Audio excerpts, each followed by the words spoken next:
عليكم البنات، مرحبا بكم عاوتاني في القناه ديالي. اليوم جبت لكم واحد الدواء كما شفتوا في العنوان، واحد الدواء خطير بزاف. عرفتي يعني اللي جربوا اصلا واللي زعما اللي جربوا راه غيعرفني علاش كنهضر. دواء الصراحه ديال الله، ما عمرني ما شفت شي حاجه يعني اللي افيكاس بحالو، شي حاجه خطيره. وانا الصراحه يلاه اكتشفتها، ومني اكتشفتها بغيت نتقاسمها معاكم لان عطاتني واحد النتيجه هائله. يعني تقريبا جوج استعمالات، جوج مرات باش جربتها، يعني باش استعملتها، عطاتني واحد النتيجه واعره واعره واعره بزاف. شوفوا شتي اللي غادي يجرب هاد الخلطه ولا هاد الدواء اللي غادي نعطيكم غادي يرحمني عليها، والله العظيم انا عارفه اش كنقول. كما شفتوا معايا هاد الحلبه، هادي حلبه الخيل، حلبه حمراء، هي راه مكتوبه فيها حلبه حمراء. كما شفتوا ها هي كيفاش دايره. هادي من هنايا راه دايرين لها هذا الومنيوم. ها هي انا غادي نحلها وغادي نوريها لكم كيفاش دايره. المهم غير بغيت نوريكم لومبالاج ديالها فاش كتباع. حلبة الخيل هي راه عندها بزاف ديال المنافع، منافع كثيره وعديده، وهي ما معروفاش بزاف. انا وراوها ليا غير يعني الناس من اصدقاء من العائله وهذا، وجربتها وعطاتني نتيجه. انا اصلا لا شريتها ولا هي زعما جربتها الكحبه، يعني كحبه خطيره الكحبه. انا كان عندي مشكل، ماشي مشكل المهم عاد تروحت وداك الشيء، وهذا كانت واحد الكحبه فيا ما نعاودش ليكم. كان كحب نهار شويه هذا، ولكن بالليل غير كنجي نحط راسي كنسخن كتزند معايا ديك الكحبه، يعني لدرجه انا ما كنعس، اللي حدايا ما كينعس، يعني كنبات الليل كامل وانا يعني بحال شي طعريجه. ما نعاودش ليكم، صافي قنطت بديك الكحبه لان ما كتخلينيش ننعس. جربت الدواء، جربت السيرويات، جربت والو، حتى شي حاجه الصراحه. يعني كتحسي كتنقص شويه شويه عاوتاني كترجع، يعني ما كيعطيكش هذيك النتيجه اللي انت بغيتي. حتى اكتشفت هاد الحلبه هادي، هاد الحلبه الحمراء حلبة الخيل. هو انه كما قلت لكم وراتها لي واحد السيده من العائله، صافي مشيت شريتها. هي اصلا قليله بزاف. انايا فين لقيتها في داك السوبر مارشي اللي كاين في الوازيس. كما قلت لكم انا كنت خديتها من داك السوبر مارشي اللي كاين في الوازيس ديال داك المواد يعني الطبيعيه، وديال سميتو التعاونيات وداك الشيء اللي كيديروا، يعني اشياء مغربيه 100% وطبيعيه. انايا صراحه حيت هي خداتو من تما قالت لي راه غادي تلقاي تما، ما قلبتش. ولكن راه تقدروا تلقاوها، يعني ماشي تقدروا، اكيد غتلقاوها عند العطاره اللي كيكونوا عندهم محلات كبار وداك الشيء، ولا شي عطار كتعرفوه ولا شي هذا راه غادي يكون عنده. اصلا دوك التعاونيات راه زعما راه ما كيدفعوش غير دوك لي سوبر مارشي، وهذا راه كيكونوا حتى عند العطاره، عند شي تعاونيه هكا. الا كنتو دايزين في شي طريق ولا شي حاجه راه كيكون في هذا الشيء بزاف.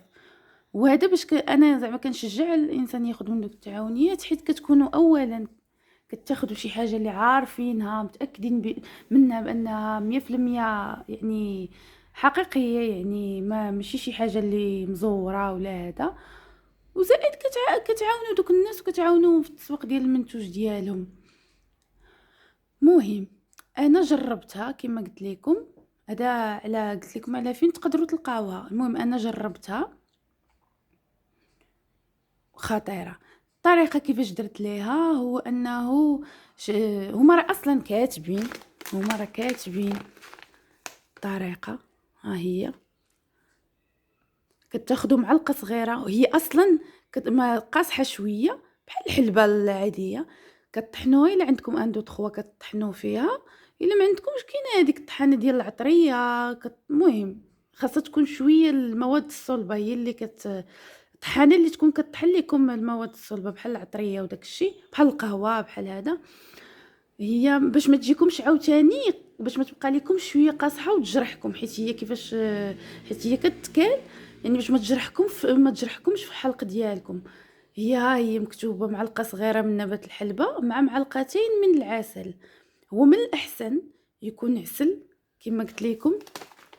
وواحد القضيه بعدا لاحظتها فيها راه كاتبينها ولاحظتها، هو انه ما فيهاش ديك الريحه ديال الحلبه اللي في الحلبه الاخرى العاديه، ديك الريحه المجهده اللي صراحه بزاف منا ما كيقدرش غير على قبل ديك الريحه ديالها ما فيهاش. هي حاجه وحده عاوتاني اللي لاحظت فيها تاني، هي مره حجه يعني، ولكن ما عندنا ما نديرو يعني شي حاجه يعني ديال الدواء ما عند الواحد ما يدير، غادي تسرطيها وصافي.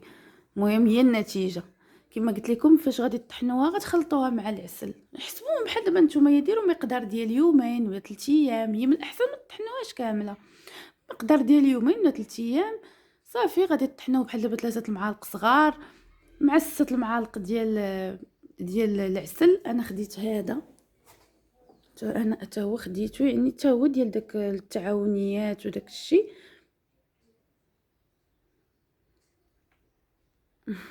مهم انا خديت هاد الزقوم صراحه هما اللي نصحوني بهذا العسل، يعني كل ما كان داك العسل اللي حار كيعطيكم نتيجه.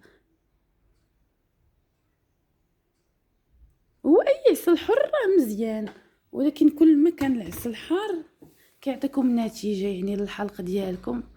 اصلا فاش يلاه كتاكلوها راه كتحسوا يعني داك الشيء كيخدم لكم في حلقكم. الصراحه انا خديتها 2 مرات وعطاتني نتيجه،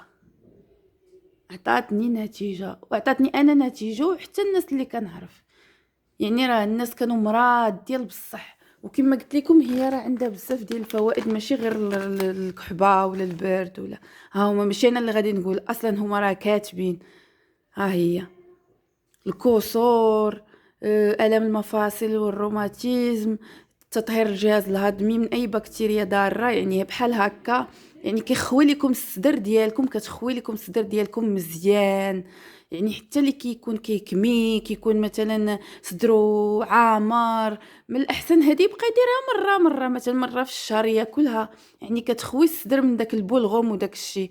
عاوتاني القبض اللي فيه القبض ولا هذا ياخدها راه كتطلق الكرش.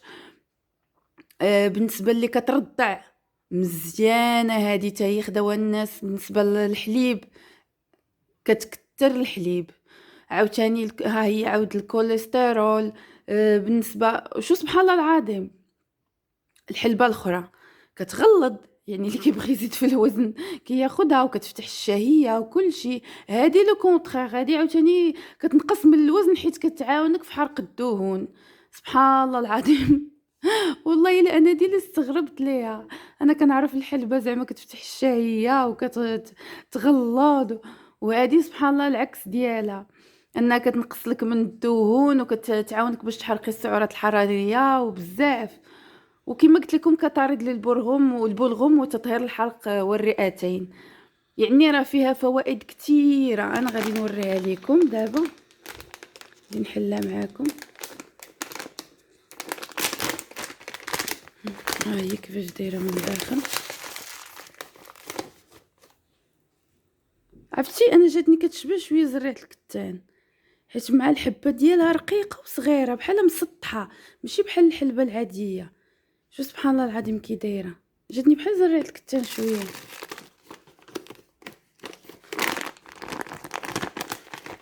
المهم هي هذه او رقم الهاتف ديال التعاونيه وكل شيء. المهم كما قلت لكم انا كنضمن لكم بان هاد الدواء غادي يعطيكم نتيجه هائله، خطير. انا ما زعما ما كنجي ما كنعطي شي حاجه الا وجربتها مرارا وتكرارا. على راسي، على عائلتي، يعني شهادات يعني حية ديال الناس، وجربوها وردوا لي. انا متاكده بان غتعطيكم النتيجه وغترحموني عليها والله العظيم. يعني اش غادي نقول لكم، دواء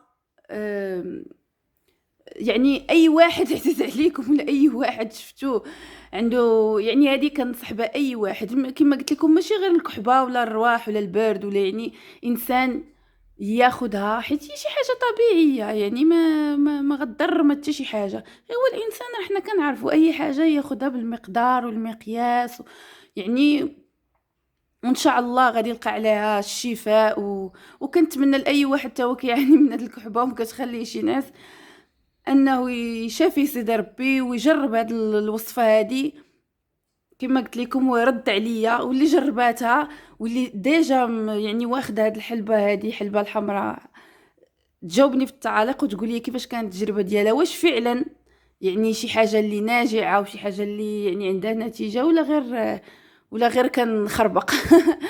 المهم يلا نخليكم دابا بسلامة عليكم، وكنتمنى انكم تكونوا استفدتوا وخديتوا معلومات ولو قليلة. بسلامة عليكم، تلاقاو في فيديو اخر.